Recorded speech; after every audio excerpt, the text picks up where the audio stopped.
A Senate hearing held in conjunction with the release of a bipartisan report found problems with the Department of Justice's methods of reporting deaths of those in custody.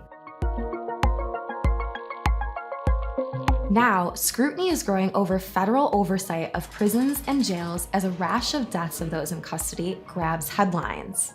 The report found that the DOJ did not count almost 1,000 deaths of those in prisons and jails in the last fiscal year. The lapses are an apparent violation of the Deaths in Custody Reporting Act, which was passed in 2000 and reauthorized in 2013 and requires the DOJ to report such information. Georgia Democratic Senator Jon Ossoff, chair of the Permanent Subcommittee on Investigations, which led the probe, said the DOJ's failure undermines efforts to address the urgent humanitarian crisis ongoing behind bars across the country. The report follows others highlighting a concerning trend of increasing deaths in prisons and jails. Just last year, the Bureau of Justice Statistics released its 2018 mortality data for local jails. The Bureau found 1,120 deaths of incarcerated people, the highest number of deaths in jail since the agency began collecting information in 2000. While all categories of death have been on the rise, from suicides to homicide to intoxication, the most common cause for death was suicide.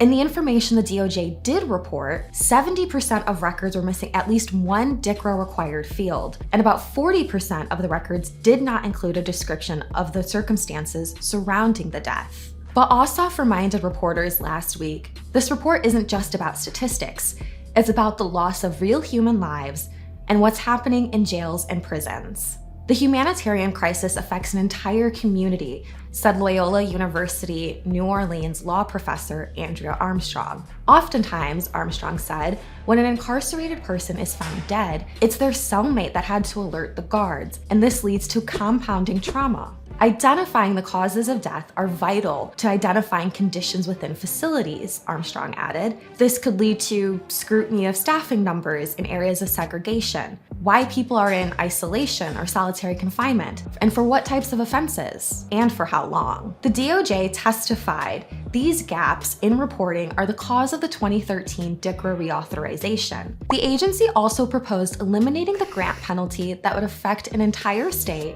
and instead put in a smaller requirement. They also asked Congress authorize the DOJ to give funding for technical assistance and training programs.